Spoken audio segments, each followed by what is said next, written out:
네, 안녕하세요. 이번 주도 서학개미들의 궁금증을 함께 풀어보는 시간이 돌아왔습니다. 저희가 이 조합으로 사실 2주 동안 쉬고 이제 개천절도 있었지, 대체공휴일도 있었지, 오랜만에 뵌 것 같은데요. 네, 3주 만이네요. 그죠? 네네. 그렇죠. 3주 동안 어떻게 다사다난했는데 잘 지내셨나요? 상당히 어려운 구간이죠.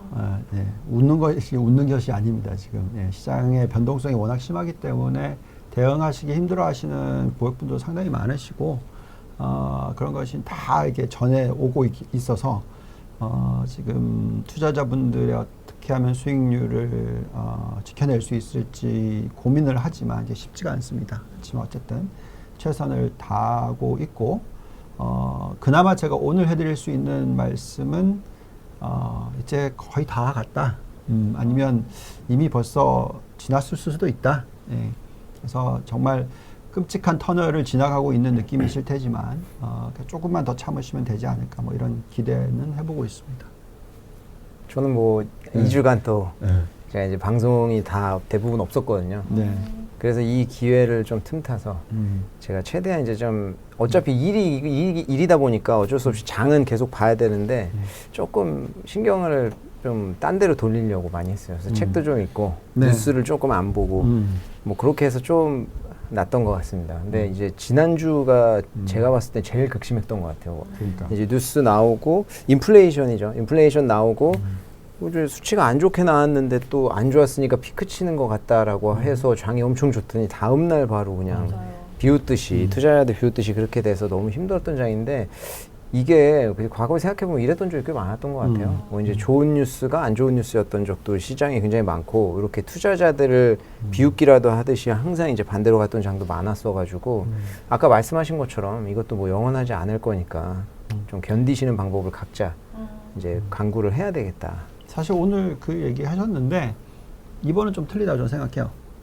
그래서 뭐 항상 희망 고문한다고 얘기하시겠지만 제가 볼 때는 희망 고문이 아니고 희망이 어떻게 보면 뭐 가능성으로 변해갈 수 있는 부분이 지금 나오기 시작했으니까 오늘 이사님께서 이제 종목 짚어주시면서 우리가 얘기를 해볼 필요가 있을 것 같습니다. 네, 그럼 바로 들어가 보겠습니다. 저희 서학개미들이 지난 한 주 동안 많이 산 종목, 하반기 내내 언급됐던 종목들이 상위권에 올랐는데요. 한번 들여다볼게요. 1위는 속스L이고요. 2위는 테슬라입니다. 테슬라가 지난 3일에 250달러 선을 밑돌았고 5일부터는 5거래일 연속 쭉 하락세를 이어갔기 때문에 장 어렵지만 이때가 또 저가 매수 기회지 않을까 하시는 서학개미들이 많이 구매들 하신 것 같고요. 3위는 하반기 내내 역시 이름이 거론되고 있는 TQQQ ETF가 차지를 했습니다. 4위는 루시드 그룹, 그리고 5위는 중국 CSI 300 지수를 추종하는 ETF가 들어왔고요. 6위는 S&P 500 3배 레버리지짜리 ETF, 그리고 7위는 빵구 ETN이 차지했네요.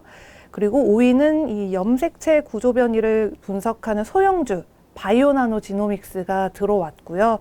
9위 같은 경우는 이제 일본, 프랑스, 독일 등의 국채를 이 기초 지수로 삼고 있는 채권형 ETF입니다. BNDX ETF가 들어왔습니다. 그리고 10위는요, 아까 2위에 테슬라 올라왔는데 이걸 1.5배로 추종하는 롱 ETF가 차지를 했네요. 네, 이렇게 순위 보시면 좀 어떠세요? 어떤 흐름인 것 같다고 보시나요? 지금 참 투자자분들이 물론 3배짜리 레버리지 투자하시는 거는 뭐 항상 올라왔기 때문에 뭐라고 말씀드리기 좀 어렵고요. 그렇지만 이렇게 종목들 하나씩 올라오는 거 보면 참 많이 스마트한 투자를 하신다는 느낌은 들어요. 과거에 이제 채권 투자하시는 분들이 많이 좀 늘고 있었잖아요. 네. 근데 이제 이번에는 채권 중에서도 또 보면은 달러가 아닌 채권. 네, 그래서 지금 평균 일드가 지금 4.8% 정도 나오고 있거든요. 그러니까 굉장히 높은 겁니다. 이거면. 그래서 이 정도의 일드가 나오고 있는 채권. 근데 이것이 달러 투자가 아니고, 그 베이스 화폐가 달러가 아닌, 그러니까 미국의 투자자들도 환 해징이 되는 거예요. 그래서 달러가 계속 강세로 가는 거가 아니고 약세로 갔었을 때도 손실이 안 나는. 예, 그런 식으로 지금 투자를 하는 쪽에 이제 투자 금액이 늘어났다라는 것은 참 대단하다. 예, 그렇게 해석을 할 수 있을 것 같고요. 물론 이런 그 바이오 나노 지노믹스 같이 이렇게 사실 굉장히 중소형 주거든요. 이제 네. 바이오 주식을 사는 거는 당연히 제가 생각할 때는 단타 위주로 투자하시는 분들이 샀다라고 생각하면 될 것 같고요. 또 여기 보면 이제 테슬라가 올라왔잖아요. 그래서 테슬라의 투자 좀 이따가 또 질문도 올라왔던 것 같은데 좀 자세히 짚어보겠지만 상당히 타이밍상으로는 테슬라라든지 테슬라 1.5배짜리 ETF라든지 관심을 가질 만한 타이밍은 맞다. 그리고 이것이 큰 투자 전략에 있어서 우리가 지금 보는 시각과 또 차이가 나는 시각이 있는데 그것에 대해서 좀 잘 이해를 해 보시고 저희가 생각할 때는 테슬라나 테슬라 1.5배 레버리지 투자는 지금 타이밍에서는 상당히 괜찮은 투자가 아닐까 하는 생각이 듭니다. 저는 이제 보니까 네. 아무래도 이제 시장이 많이 빠졌다고 생각하시는 것 같아요. 아무래도 인버스보다는 지금 롱 쪽에 이제 베팅 하시는 분들이 굉장히 많으시고 좀 고무적인 게 이제 중국 CSI 300 인덱스가 올라왔어요. 네. 이게 사실 굉장히 긴 시간 동안 중국에 대한 관심이 이제 적어도 있으셨는지 없으셨는지 제가 직접 1대1로 다 만나보진 못했지만 이렇게 투자 매매로 나타난 적은 없었는데 이번에 CSI 300이 나왔다. 그러니까. 다만 이제 저희가 그 과거에도 한번 중국 하반기 전망 말씀드리면서 이야기했었던 게 있는데 네. 이게 지수로 수익을 내기가 당연히 가능하죠. 지금 이제 하반기에도 강세장으로 갈 거고 가능한데 아무래도 이제 액티브 투자 쪽으로 좀 접근하시는 것도 괜찮다. 네. 저희가 오늘 또 이제 중국도 한번 이야기를 해볼 그러니까 텐데 오늘 거기서 좀 얘기하시죠. 첨언을 하도록 하겠습니다. 그래서 이런 것도 굉장히 좋고 확실히 그 테슬라 아까 또 말씀하셨는데 지금 많이 빠져가지고 상대적으로 아무래도 실적이나 이런 거 대비해도 많이 빠졌고 솔직히 테슬라만큼 이렇게 드라마틱한 주식이 없어요. 그러니까 인도 대수라든지 이런 것들을 저희가 막 다 막 매달 팔로우업 하시면서 이렇게 예민하게 그거에 좀 반응하시는데 그런 거에 조금 초연해질 필요 있는 것 같다. 근데 아무튼 좀 테슬라도 굉장히 많이 하락했다고 생각하셔가지고 이렇게 유입되는 양이 좀 많아진 것 같습니다. 네.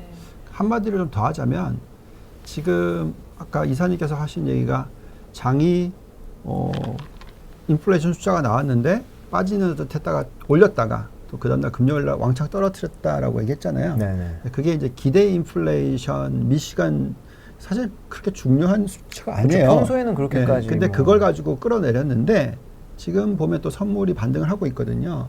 그러니까 진짜 중요한 타임입니다. 지금이. 그래서 우리가 이 질문 들어오신 내용도 참 좋고요. 그 부분을 좀 짚어보면서 지금이 얼마나 중요한 타이밍인지 지금 여기서 도망가는 건 정말 아니다라는 얘기를 오늘 해드릴 건데 네. 정말 중요한 타이밍이기 때문에 좀 이 질문들 좀 자세히 좀 짚어봐야 될 것 같습니다. 네. 그래서 이 첫 번째 질문이 방금 말씀해주신 부분의 연장선 위에 있는 것 같아요. 저희 구독자 여러분들 중에서 RH콜님께서 주신 질문을 기반으로 질문 드리는 건데요. 아무래도 이제 정치적인 요소 때문인지 중국 투자에 대한 관심도 많지만 그래도 꺼려지신다 하신 분들이 많습니다. 그 중에서도 중국 하면 또 태양광 쪽에서 예전에 많이 브리핑도 해주셨지만은 걱정이 많이 됩니다. 지금 뭐 계속 들어가도 되는 건지, 네, 관련해서 어떻게 보시는지 두 분의 의견 여쭙고 싶습니다 하고 올라왔습니다. 지금 정말로 중요한 타이밍인 게 맞아요. 그러니까 다들 인플레이션을 자극하는 요소로 보고 있는 게 뭐냐면 지금 자국화 또는 뭐 온쇼링 그러면서 이제 자기 나라에서 만들어야 된다 이런 식의 미중 마찰이 일어나고 있어서 자, 이 부분들이 이제 비용 증가로 연결이 되고 이에 따라서 인플레이션을 자극한다. 자, 이 논리가 지난 1년이 넘죠. 트럼프 때부터 얘기였으니까 상당히 긴 기간 동안에 지금 얘기가 나오고 있는 거고 이거에 대한 고착화 얘기를 지금 하고 있어요. 네. 근데 저희가 생각할 때는 그런 부분에 어떤 이 공급망의 어떤 변화가 일어나면서 거기에 따라서 코스트가 올라갔던 부분은 이제부터는 해소되는 구간이지 더 쌓이는 구간이 아니라고 생각합니다. 자, 그러면 결론적으로 지금 이 태양광 산업이던 전기차 산업이던 중국이 잘하고 있는 산업들을 놓고 봤었을 때 그러니까 어디가 더 경쟁력이 있느냐 하는 부분이 되겠죠. 반도체도 마찬가지입니다. 반도체도 중국이 굉장히 투자를 많이 하고 있는데 반도체 기업들은 상당히 힘들지 않겠느냐 이렇게 지금 생각하는 거잖아요. 그러면서 반도체 기업이 이렇게 힘들 거니까 중국의 다른 기업들 전기차와 또 태양광 이쪽이 안 좋아질 게 아니냐라고 생각들을 하세요. 근데 이제 그렇게 보지 마시고 모든 회사들은 경쟁력을 높이기 위해서 노력을 하게 되어 있어요. 근데 그 경쟁력이 높으려면은 시장 점유율이 커야 됩니다. 우리가 항상 얘기하는 규모의 경제라는 게 있잖아요. 그래서 규모가 크면 클수록 경쟁력이 더 높다. 이건 뭐 뻔히 아시는 경제학적 논리입니다. 그래서 지금 현재 시점에서 당연히 물론 테슬라가 있어서 미국은 전기차의 경쟁력이 있지만 테슬라를 제외하고 나면 중국 차예요. 그리고 또 우리나라 차입니다. 네. 예, 그래서 상대적인 경쟁력으로 놓고 봤었을 때 중국 전기차나 중국의 우리나라의 전기차가 상당히 매력이 있는데 그 부분 또 질문하실 텐데 어쨌든 그 전에 그럼 태양광은 어떠냐? 태양광만큼 미국과 중국의 경쟁에 있어서 중국한테 중요한 게 없어요. 그러니까 왜냐하면 가장 많이 석유를 수입하는 국가가 중국인데 미국 같은 경우에는 자체적으로 에너지 조달이 되죠. 그래서 석유를 수입을 할 필요가 없어졌기 때문에 비용이 절감이 됩니다. 그래서 인플레이션을 낮춰주는 효과를 이쪽에서 가지고 오죠. 네. 근데 중국의 입장에서는 유가가 올라가면 올라갈수록 굉장히 안 좋게 되죠. 그래서 그거를 러시아 쪽에서 갖고 오는 거예요. 그거를 안 하거나 못 하게 된 경우에는 신재생 에너지로 커버를 해야 되는 거죠. 그래서 지금 가장 규모의 경제를 달성한 산업이 신재생 에너지가 중국입니다. 그래서 그렇다라는 것은 경쟁력이 가장 센 겁니다. 그래서 그 회사에 투자를 안 한다는 것 자체가 어불성설이야, 제가 볼 때는.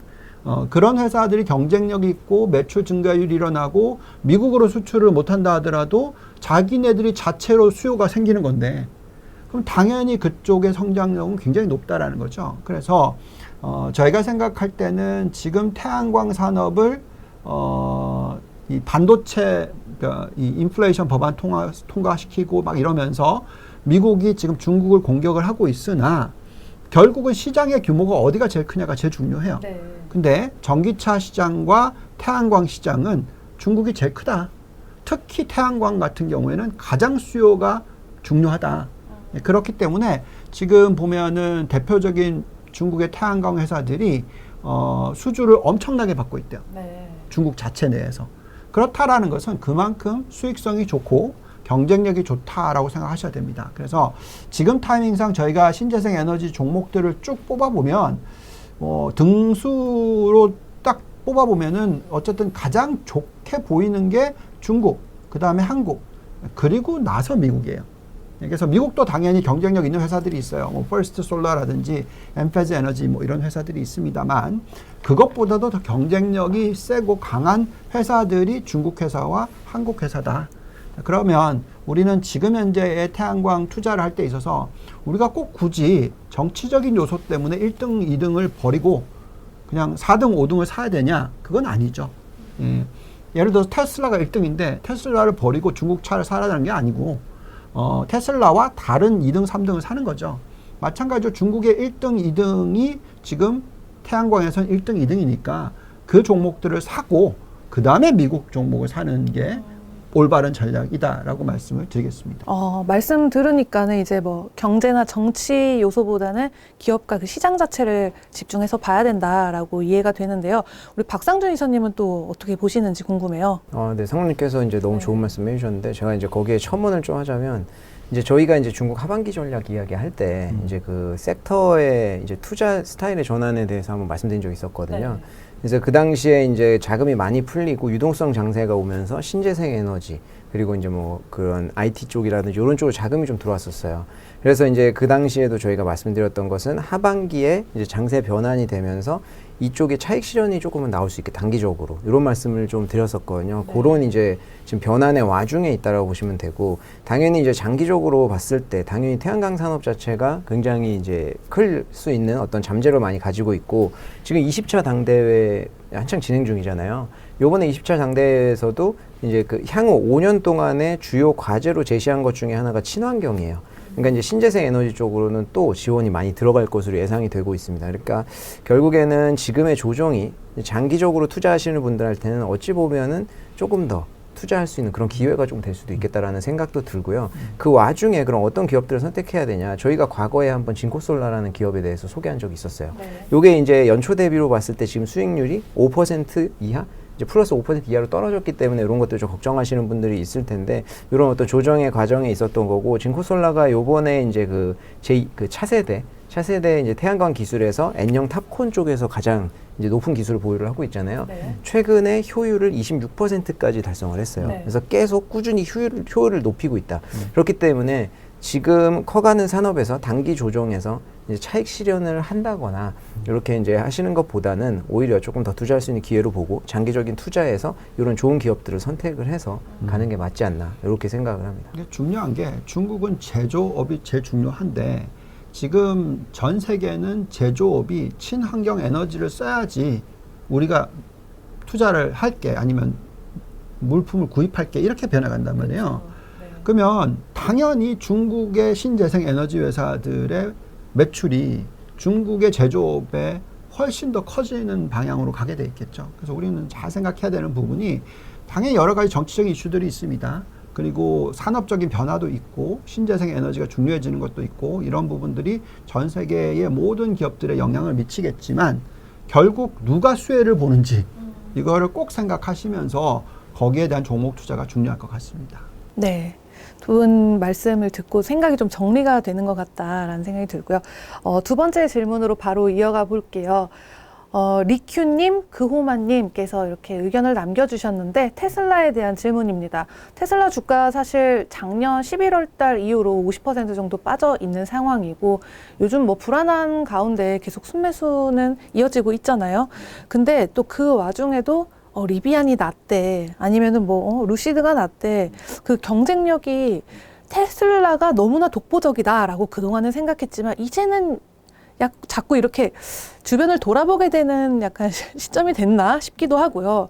이 부분에 대해서 두 분의 이 테슬라 어떻게 보시는지 궁금해서 여쭤보고 싶었어요. 자, 우선 테슬라 부분은 주가를 보면은 고점 대비해서 지금 50% 하락을 했어요. 네. 그래서 상당히 많이 하락했다라는 거는 이제 다 알고 계시는 내용이고요.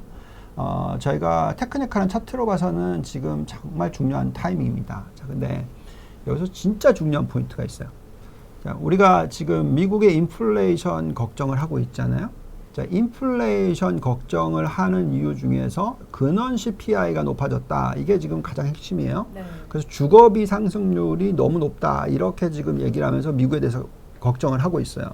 자, 근데 미국의 입장에서는 이 부분이 무엇과 연결이 되는 거냐면 생산성 향상이 일어나느냐 안 일어나느냐와 연결이 돼 있어요.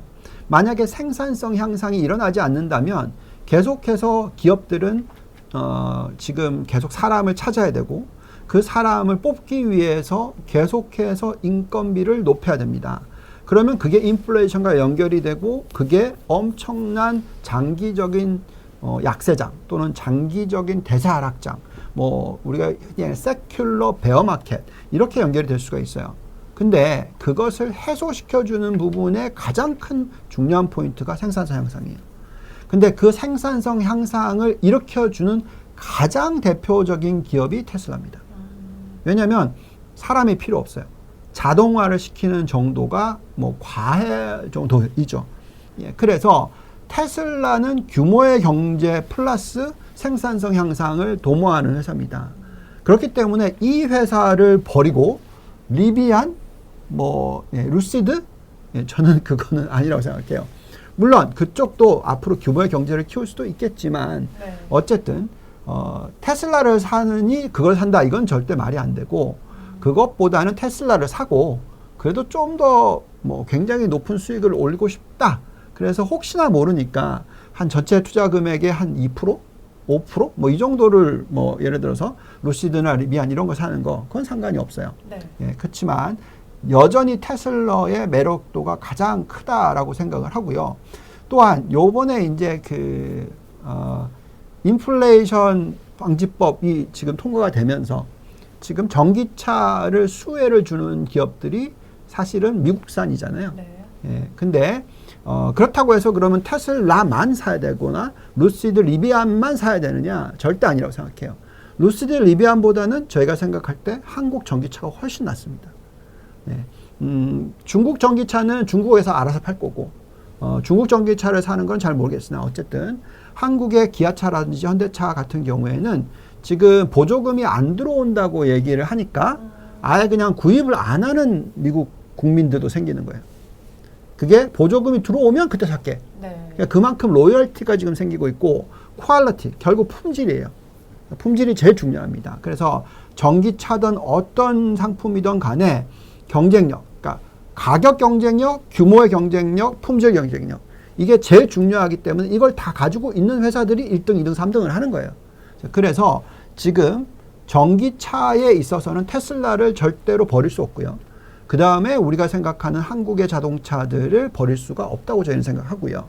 여러 가지 정치적인 요소들이 시장의 변동성을 일으킬 수는 있으나 항상 우리가 투자를 할 때는 그것을 rise above, 그러니까 그것을 배제시키고, 물론 어느 정도 지금 영향을 워낙 올해는 많이 미치고 있어서 생각을 할 수밖에 없지만 장기적으로 생각하실 때는 정치적인 요소를 가지고 그것만을 가지고 투자 결정을 내리는 것만큼 잘못된 투자 전략은 없다라고 저는 생각합니다. 그래서 지금은 단기적으로 1년 정도의 영향을 미치고 있다라고 생각하시면 될 것 같고, 중장기적으로 앞으로 3년, 5년 이렇게 봤었을 때는 결국은 아까도 다시 말씀드리겠지만 가격 경쟁력이 있고 규모의 경제를 만들어내고 품질 경쟁력이 있는 그런 회사에 투자를 하시라고 말씀을 드리겠습니다. 혹시 박상주 이사님도 같은 의견이신가요? 네, 저는 무조건 이제 그 전기 자동차 업계에 있어서는 생산 캐파가 제일 중요하다고 생각하거든요. 그러니까 테슬라 주식이 이제 초기에 뭐 이제 너무 막 이거 사기다 아니다라고 했던 과거에, 완전 과거의 시절을 보면은 그 당시를 지금에 반영하기 때문에 모든 분들께서 아마 리비안이라든지 뭐 이런 주식에 대해서 관심 가지시는 것 같아요. 왜냐하면 테슬라도 그런 시절이 있었으니까.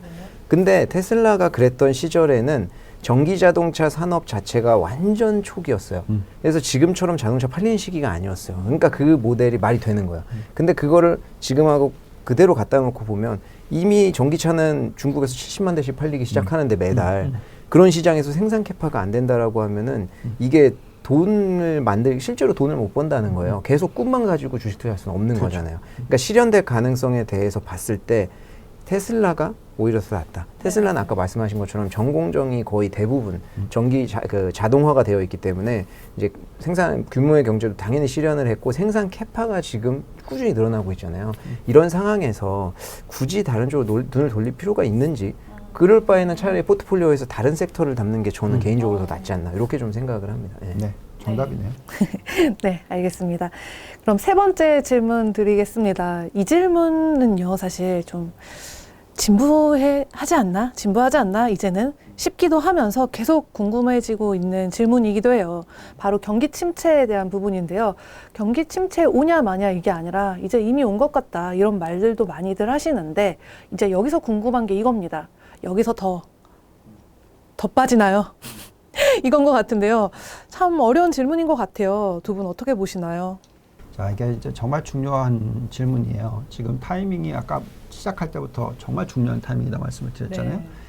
자, 우리가 원래 작년 말에 이번 조정이 아주 장기화되기보다는 뭐 한 6개월 정도 조정, 뭐 길어야 9개월 정도 조정, 그리고 나서 반등 이렇게 얘기를 했던 이유로 놓고 보면은 보통 그냥 노멀한, 그러니까 정상적인 경기 사이클의 경우에 금리를 올리기 시작하고 올리기 시작해서 고점 금리에 올라갔었을 때까지 투자를 하는 게 정석이고요. 그리고 고점 금리에 도달을 했었을 때는 매도를 하고 경기가 둔화 또는 많이 하락을 할 것을 예측을 하면서 그때부터는 다시 금리를 내릴 때까지, 빠르게 내릴 때까지 기다렸다가 사는, 그게 전략이 맞아요. 근데 지금은 헷갈리는 게 이제 조금 있으면 금리 피크를 친다고 하니까, 그러면 금리를 피크를 치면 당연히 경기 침체가 오는 거고, 그 경기 침체와 연결돼서 보면 이제 지금부터 팔아야 되는 거니까 또 다시 하락 사이클이 시작된 거다, 이렇게 얘기를 하실 수가 있어요. 근데 말씀드렸지만 원래는 금리를 올리는 과정에서는 증시가 오르는 게 정석이에요. 근데 지금 이번 사이클은 우리가 계속 얘기하고 있지만 초긴축 사이클, 그러니까 1년도 안 되고 7개월 만에 지금 3%, 3.75% 올린 적이 거의 과거에 그렇게 많은 예가 있지 않아요. 그래서 이렇게 초긴축을 할 때는 금리가 너무나 빨리 올라갈 때는 시장이 올라가지 않고 빠지는 거죠. 그래서 오히려 이때는 금리를 더 이상 올리지 않는다. 금리를 더 이상 올리지 않고 어느 정도 이 수준에서 이제 유지가 될 거다 할 때부터 시장이 더 올라가요. 왜? 경기 침체가 안 올 확률이 더 늘어나기 시작하니까. 왜냐면 금리를 이렇게 올려도 경기 침체가 안 온다. 아니면 살짝 경기 침체인 듯 보인다. 이거 인플레이션 때문에. 그런 상황에서는 금리를 높여도 그걸 감당 가능하다라는 경제이거든요. 그리고 또 만약에 그게 아닌 수준의 높은 금리라면 미 연준은 인플레이션 잡히는 모습이 나오면 금리를 내립니다. 빠르게. 그만큼 여유가 많이 생겼기 때문에 그래요. 그래서 결국 우리가 지금 생각하기에는 너무 지금 과거의 이 금리 인상 이후에 경기 침체와 하락장을 보시면서 그것만 보고 더 빠질 거야. 이렇게 얘기를 하시는 것 같아요. 그거는 지금 타이밍상은 적절한 비교가 저희는 아니라고 생각합니다. 그래서 지금 이번에 왜 시장이 금요일날 훅 빠졌냐면 다시 훅 빠졌냐면 목요일날 인플레이션 숫자가 예상보다 훨씬 높게 나왔어요. 그게 이제 근원 인플레이션이 확 올라가니까. 그래서 빠지는 듯 했다가 다시 반등을 일으켰어요. 왜? 이제 거의 피크 쳤다. 인플레이션이.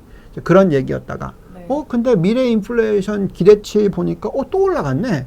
그러니까 이제 아니야. 6.7%, 6.6% 나온 근원이 또 올라가는 거 아니냐. 이 걱정을 한 거거든요. 근데 저희가 볼 때는 그렇지도 않은 것 같아요. 올해의 작년 말부터 제일 시장을 잘 맞춘 블러드 총재의 얘기를 들어보면 이번에 0.75 올리고 연말 12월 달에 또 0.75 올리면 4. 얼마가 되죠? 4.5에서 4.75. 그리고 나서 금리 올릴 필요 없다.